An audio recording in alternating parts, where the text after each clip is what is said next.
Good morning, everyone, and thank you for joining us today. As Assistant Commissioner for the New Hampshire Department of Safety, it is my privilege to welcome you to this important discussion on keeping New Hampshire families safe during the winter season. Winters in New Hampshire, as you know, are both beautiful and challenging. Snow, ice, frigid temperatures, slick roads, exhaustive outdoor cleanup. These challenges require all of us to take extra precaution. Today, you will hear from a number of experts from our divisions who will share particular steps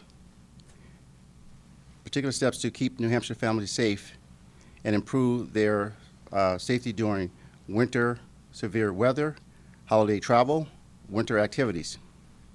We will discuss a wide range of safety issues, including driving hazards, home heating, fire risk, medical emergencies, outdoor recreation, overall emergency preparedness. Each of these topics would touch our daily lives, and the guidance you will hear today is designed to prevent tragedies, protect communities, and save lives. Our speakers will share tips and highlight resources available to residents and visitors, whether in preparing their vehicle for icy roads, ensuring their home heating system is safe, knowing how to respond to emergencies. These measures really make a difference. Thank you again for being here and your commitment to safety. At this point, I'm going to turn it over to our partners at Fish and Game and our first speaker, Michael Eastman, who will share important things to consider when enjoying the outdoors. Michael. Thank you all. Thank you, Assistant Commissioner Edwards, for having us here today. First off, I want to speak about ice safety. First off, I am Captain Michael Eastman, Hampshire Fish and Game Department. Speaking on ice safety, understand that this morning we have cold temperatures. It's still 9 degrees out there today, and understand that ice will be forming. But even though we've had these cold temperatures, that does not mean that the ice is sufficient for people to go out on, especially children, which we see time and time again where kids, having seen that tragedy where kids have gone out onto thin ice and succumbed to that thin ice and the cold waters. Also, another factor that we've seen a lot of calls that we get are pets that run out onto the ice, and then their owners go out to retrieve them. Understand, if your pet has fallen through the ice, the ice is not safe for you to go out and retrieve your pet. We all love our pets, but understand that our lives are more important, unfortunately, than our pets. We don't all believe that, but it is.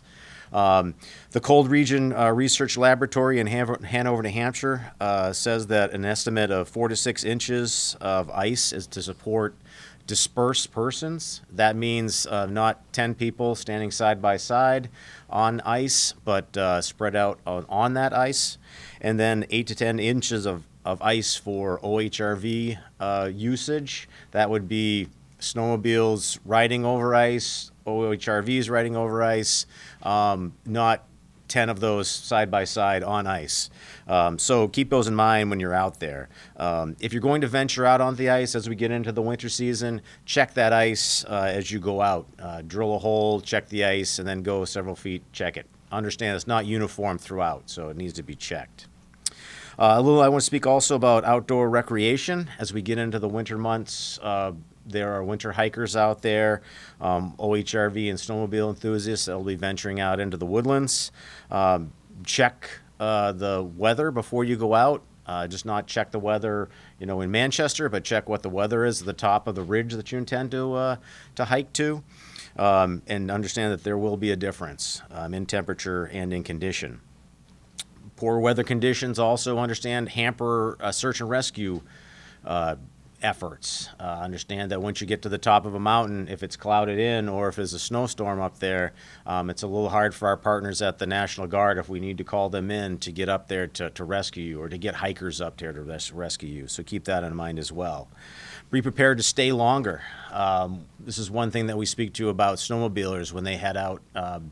Pack with the consideration that if your snowmobile happens to, stop working while you're out there or breaks down, that you need to have the supplies, the clothing, to be out there.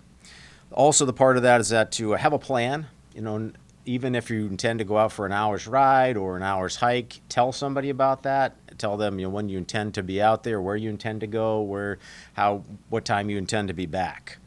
Also, consider the hydration is very important during the winter time, that you are more likely to dehydrate while you're hiking or even out there snowmobiling than you would in the summertime. So make sure that you're well hydrated when you get out there. I encourage you to look at our Hike Safe Cards program. Also, our new online OHRV registration program, and also our OHRV safety courses. It's very important for anyone. Of course, we love new enthusiasts to come to the state and snowmobile and hike and whatever the case may be. Understand with snowmobiling that it's really inexperience is one of our top contributors to accidents. So make sure you educate yourself while you're out there and or before you get out there and become familiar with the machine. Thank you so much. Thank you, Captain. Our next speaker will be Lieutenant Chris Storm, New Hampshire State Police. We'll discuss winter driving.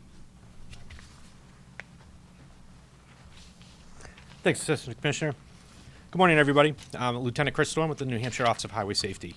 As winter settles in here across New Hampshire, it's time to talk about something that affects all of us while we're driving out on our roads here in New Hampshire. Snow, ice, and freezing temperatures can turn even a short drive into a dangerous drive if we are not well prepared. Let's start off with two important laws that we want every Granite Stater that's driving on our roadways to understand. Number one, Jessica's Law. This was passed after a tragic tragic crash where ice flew off of a truck and caused a fatal crash. This law requires drivers to remove all snow, ice from not only their windshield, their roof, their lights, their hood, their trunk, all across their vehicle.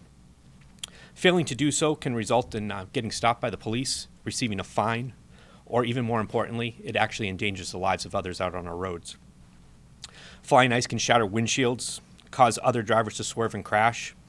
So take time to please clear off your vehicle before traveling on our roadways. The second is Cheryl's Law. It's named after our Staff Sergeant, Jesse Sherrill, who was killed while protecting that construction detail on I-95. This law expands New Hampshire's move over law to having to move over for all individuals, not just first responders, if they have their warning lights, hazard lights, cones, or flares that are out there. It's about not just protecting the emergency people, but protecting everybody out there on our roadways. Laws just aren't enough alone. We need you to be prepared as well. As Captain Eastman said, as far as the OHRV stuff, it also, we want you to be prepared as motor vehicle operators. Dress appropriately for the weather. If you get stranded, warm clothes could save your life. Keep an emergency kit inside your vehicle. Blankets, flashlight, jumper cables, shovel, and potentially have extra food. Make sure your vehicle is winter ready. Check your tires, batteries. Make sure your wipers are safe for those windshields to clear off that snow. And make sure your vehicle has at least a half a tank of gas. Drive cautiously, slow down, increase your following distance, and avoid sudden lane changes. And finally, let's talk about being courteous, especially towards our DOT plow drivers. These men and women work long hours, dangerous conditions to keep our roads safe and clear. Give space and don't crowd them. Don't pass them aggressively. Plows move slowly, they make wide turns, and often have limited visibility. If you see one, stay back, be patient. They're out there for your safety, and the best place to be is behind that plow, where those roads are already cleared, salted, and sanded. Winter and driving in New Hampshire demands respect for the weather, for the road, and for each other. Let's honor Jessica and Jesse by driving responsibly and keeping our roads safe for everyone. Thank you.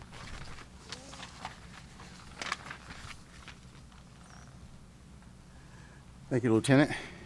The next speaker is Director Rob Buxton, Homeland Security, Emergency Management. Thank you. Good morning. The busy holiday months bring lots of family activities from parties to skiing to increased travel, whether by car or by air. The New Hampshire Division of Homeland Security and Emergency Management wishes all residents and visitors a safe and enjoyable holiday season. Being prepared can make this happen. Stay informed by signing up for emergency alerts on your mobile device. Pay attention to local weather forecasts. If you plan to drive, keep a kit in your vehicle, as Lieutenant Storm just said, and bring all the basic necessities for your family with you. In the spirit of the holiday season, cherish the moments you can share with your neighbors, family, co-workers, and friends, and keep them safe. Whether you're in a store, eating in a restaurant, or at the airport, if you see something, say something if it doesn't seem quite right. By being alert and reporting suspicious activity to the local law enforcement or 911, you can help protect your family, neighbors, and community. I'd like to say a lot that emergency management is a team sport. The teamwork of our local, state, federal partners ensure that our lives of our residents and our visitors remain our top priority here in the state of New Hampshire, and we thank them for that assistance. We wish, with your assistance, our wonderful state can be prepared, ready, and informed during the holiday season. Thank you.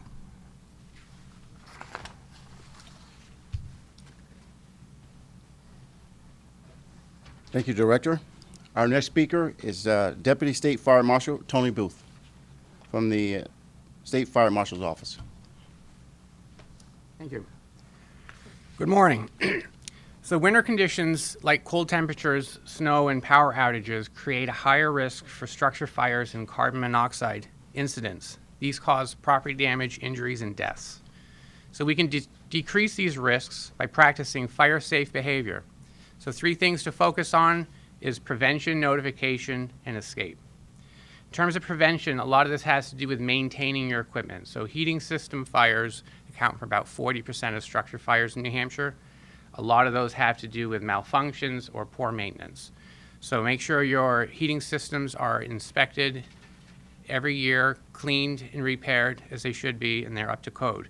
Make sure your chimneys and exhaust vents are working properly and they're not leaking. Because if they're blocked, you can increase the risk of fire, but you can also increase the risk of carbon monoxide entering the home. With heating sources like heaters, space heaters, candles, and things like that, you need to keep combustible materials away from them. And the big thing we think about around this time are the Christmas trees. So you're adding a fuel source to the home, and it can burn really hot and fast. So it's important to keep heat sources away from those. The other thing to consider is the decorations and the Christmas lights that you may put up. Just be aware that those can also increase the risk of fire, so only use the lights that are made to go outside. Use the ones that are made outside. Don't use the indoor ones. Be careful of overloading extension cords. So if you try to run too many things off of one extension cord, you're going to increase the risk of fire. When we get a lot of snow, sometimes we get power outages, and so it's important if you're going to be using a generator that it stays outside about 20 feet away from doors or windows, because you don't want to introduce carbon monoxide into your home. Similar to that is don't run your car to warm it up in the garage, because if you run a car in a sealed garage, you're going to fill it with carbon monoxide.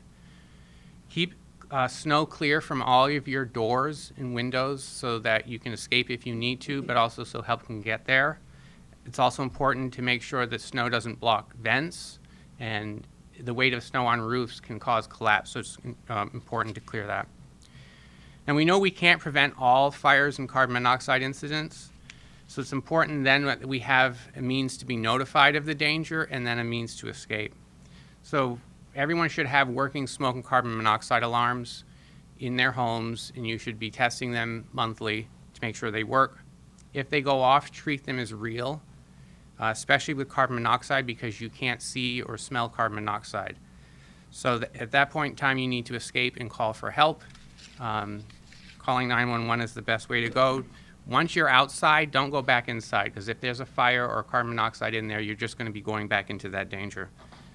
If you have any questions or concerns, you can get in touch with your local fire departments or the State Fire Marshal's Office. Thank you. Thank you, Deputy. Our next speaker is Director Mark Dole from 911. Thank you, Commissioner. Good morning, everyone. My name is Mark Doyle. I'm the Director of the Division of Emergency Services and Communications here at the Department of Safety.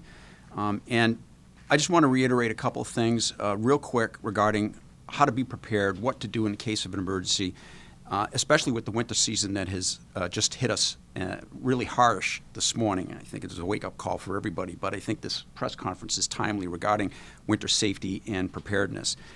New Hampshire, as you had heard, experiences a surge in tourism and recreational activities, especially during the winter months. And with that being said, we'd like to emphasize the importance of preparedness for both residents and visitors alike. While calling 911 can be a stressful situation and experience, knowing what exactly to expect can significantly ease that process. It's important to always understand that responders may already be on the way when you're talking to one of our telecommunicators. So try your best to remain calm and answer the telecommunicators' questions as thoroughly and as quickly as possible to the best of your ability. So emergencies can occur unexpectedly and affect anyone at any time, regardless of location. Providing detailed location information is paramount for New Hampshire 911 to connect you with the assistance you need. Familiarizing yourself with your surroundings can help emergency crews locate you faster. Descriptive information such as street names, landmarks, and other location descriptors can assist us in pinpointing your exact location. 911 remains the primary number to call for emergencies, guaranteeing that help is readily available when needed. If you cannot speak or it's unsafe to speak, you can also text 911. As always, call if you can, text if you can't. Our team operates around the clock utilizing robust technology and resources to locate and communicate and connect people in an emergency with the help they need wherever and whenever they need it. And our New Hampshire 911 telecommunicators are best equipped to provide the most efficient and expeditious emergency services possible. Thank you. Thank you, Director. Our next Director is Mark Hooley from our Fire Standards and Training and EMS Division. Thank you, AC. Good morning. I'd like to talk briefly about two medical situations that we commonly see upticks during the winter months, and that is sudden cardiac arrest and traumatic injuries associated to snowblower operations. First, sudden cardiac arrest. It remains one of the leading causes of death in the United States of America, affecting individuals of all ages, health backgrounds, and physical activity endurance. When it occurs, every second matters. For every minute that a life-saving intervention is delayed, the American Heart Association lists the chance of survival to reduce by 10%. Beyond the first minute, that number continues to rise proportionally. That's why the American Heart Association's chain of survival is so important. It outlines critical steps that are given to a patient to help ensure the best opportunity for a meaningful recovery. The first is early recognition of the emergency event happening. Additional information for that can be located on our website or through the American Heart Association. Early activation of the 911 system. As Director Doyle said, contacting 911 by two different means is the most direct source to getting medical attention to the situation when it's needed. Immediate, high-care, high-quality CPR. The ability to gain cardiopulmonary resuscitation to a patient in cardiac arrest is one of the most critical steps that can occur. CPR courses are available throughout the state, and you can contact your local fire department for additional information. Lastly, rapid defibrillation by an AED. Here in the state of New Hampshire, the E911 system supports the effects of a robust AED database, which contains the locations of 7,920 AEDs that are categorized throughout the state. And what does that mean? Well, when someone is in cardiac arrest and you call 911, the telecommunicators are able to identify your location and, if possible, lead you to one of the 7,900 plus AEDs throughout the state so that you can bring that to the patient as quickly as you possibly can. And again, this helps to strengthen the chain of survival that an American Heart Association distinctly identifies as a surviving trait. As we shift into our winter operations this week throughout the state, I want to highlight lastly a seasonal but very preventable source of traumatic injuries: snowblowers. Every year, snowblower-related emergencies result in severe cuts and, in many cases, amputations of extremities. This occurs when people attempt to clear clogged snow from either the auger or the chute of a snowblower. It seems simple enough. However, when the snowblower is clogged, whether it be from a foreign object or from a buildup of heavy wet snow, there's built-up energy inside of the auger and the chute that, if released suddenly, can cause that device to spin and essentially sever your extremities or cause serious laceration. The solution is simple. Use the provided snow shovel or plastic device that comes with most snowblowers to clean the auger. At no point do you want to put your extremities inside the auger or the chute. If you're like me and you've lost your device, you can go on the website, and for just a few dollars, you can have a replacement delivered to you so that you don't get into that situation. If you do run into a situation where your snowblower is clogged, simply shut the machine off, use one of the aftermarket devices, and if you don't have one available, find a device in your home, whether it be a stick or some other sort of object, to put in the device to clear the chute. And once you've done that, you've mitigated your risk, and you can continue on with your snowblowing operations.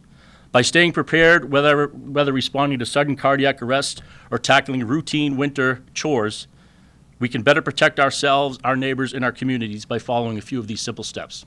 Thank you. Thank you, Director.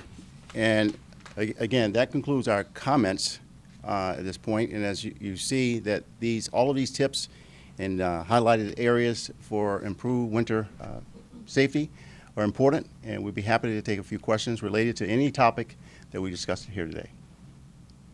Do you have any statistics in terms of fatalities that have been caused by any of these last year? So we have a benchmark for really what you're hoping to achieve this year by lowering those numbers. Sure.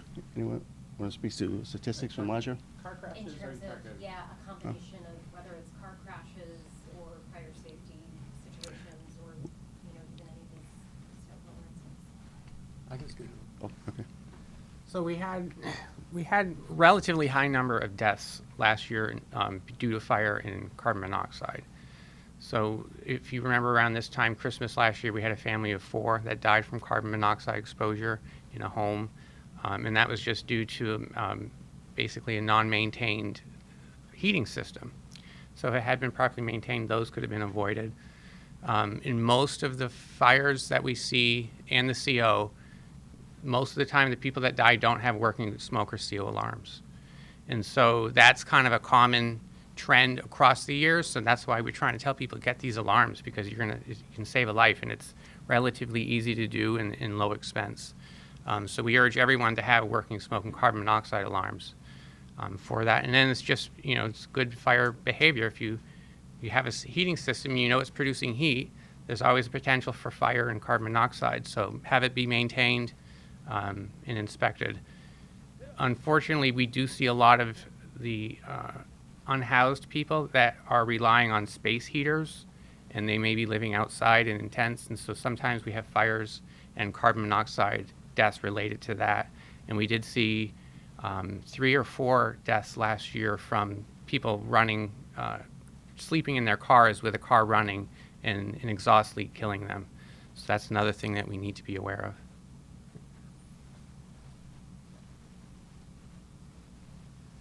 Yes, sir. So I have an addition on my house that gets ice dams, and I have to roof rake all the time and things like that. What advice do you have for folks to avoid things like ice dams, because those can create a lot of damage, and also, you know, the weight can sometimes, you know, collapse a roof and things like that. But I see my neighbors going out onto their roof, and I think they think because the snow is nice and fluffy down below, they're going to be safe if they fall. Yes. You want to take this one? Yeah. Okay. I can talk about that. So the ice dams and stuff, that can be prevented with good insulation. But you can't always prevent, it depends on the weather really, so you can't always depend on it. Obviously the pitched roofs are supposed to shed the snow and ice more than a flat roof, but sometimes you do have to get up there.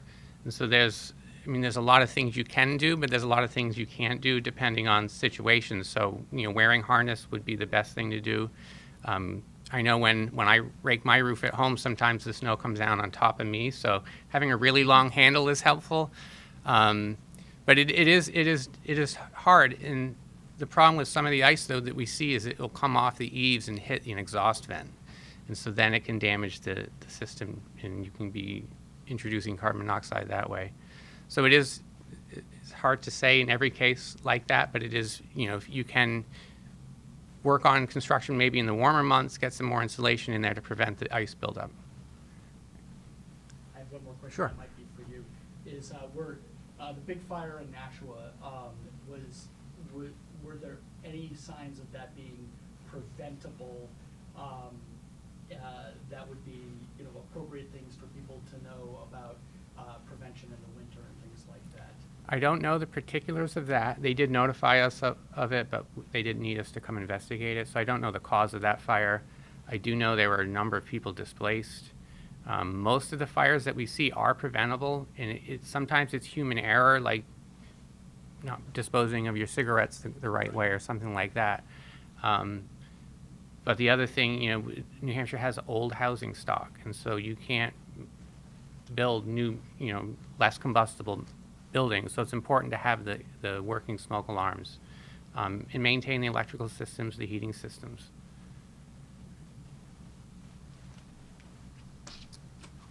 Can I do one last one about Sure. ice safety?